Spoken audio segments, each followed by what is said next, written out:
Our next speaker has a very unusual combination of being an Eagle Scout and a black belt in Taekwondo. So I know who's going to be my buddy in the zombie apocalypse. I'd like to introduce you to Matt Spitsen.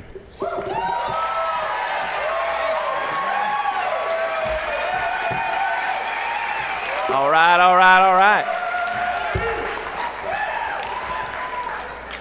So when you think of comedy with taste and class, you surely think of roasts.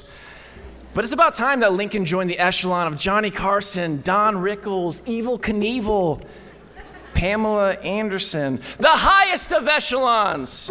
And I love Lincoln. Hell, I just moved back here after 4 years in Chicago, and yes, I chose to move back here. Lincoln is near and dear to my heart, so you know what they say, or what I say. When you love something, you let them roast. Johnny the Jet, you struck gold, man. There are so few places where you can play 3 seasons of college football, rob a gas station, win the Heisman, then survive the rest of your life sitting in a Barnes & Noble signing copies of that book you wrote. Nothing says summer quite like fried food and kids experience their first colon cleanse sitting on vertical water jets. Star City Shores, if I wanted to spend time in something that 100 people have pissed in, I would have lived in a fraternity longer than a year in college. Lincoln, meet Brunch. Brunch, meet Lincoln. Where you been? Maybe it doesn't make complete business sense to sell mimosas for a quarter, but where are we supposed to go after a night of regret for cheap booze to keep that Groundhog's Day cycle going? Do I like Omaha? Okay, sure. Do I like driving to Omaha? No. Half the drive to Omaha is just getting through Lincoln because apparently you're too good for a bypass. Lincoln, my 60-year-old father's had more bypasses than you, and he's only had one. And I must have lived in for Chicago too long because I clearly missed the great real estate boom. Thanks, Obama. So now I lay awake wondering at night if I'm gonna join the wolf pack, sell my house for 3.5%, or go with the guy where everything he touches turns to sold. Lincoln, here's a tip. How about on the top of a giant phallic building, we don't put a sower who is sowing his seed. And thanks, Wikipedia, but the Nebraska Capitol is not often known as the Tower on the Plains. And speaking of things that look like a penis,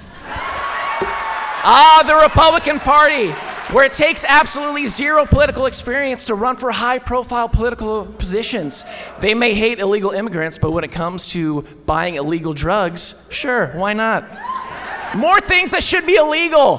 What is with this toilet water that Amigos calls ranch, and why do I oddly want to bathe in it and drink the tub dry afterwards?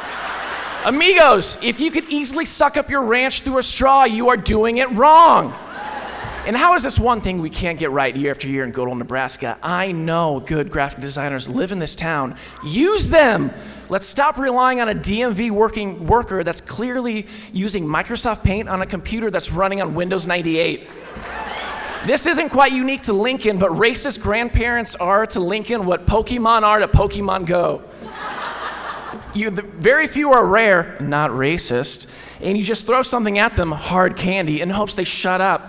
And if you walk around the mall, you're bound to see 50 of them.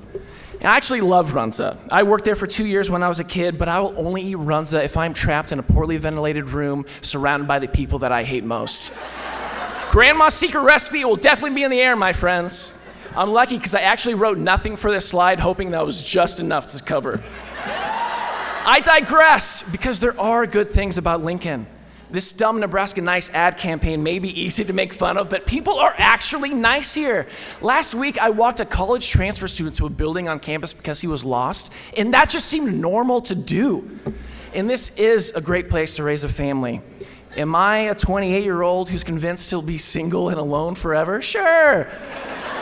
So I guess Lincoln is a great place to watch other people raise a family. And I Googled this last week, but the unemployment rate here is insanely low.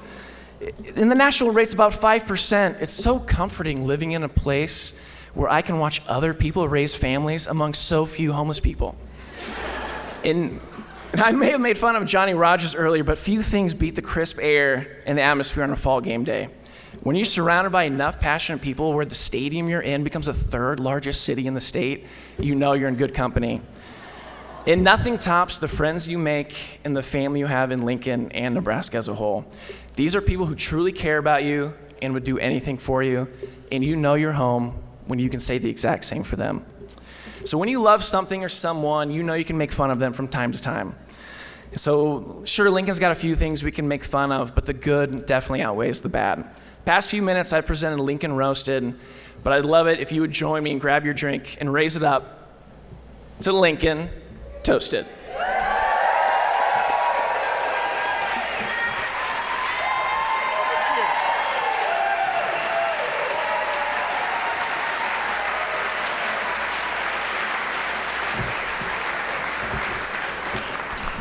That was different than I expected. I thought it would be a real roast, but that was nice. There's kind of a weird theme here: roasting Lincoln, ignite, fire spring, incendiary. It's crazy. It's getting hot.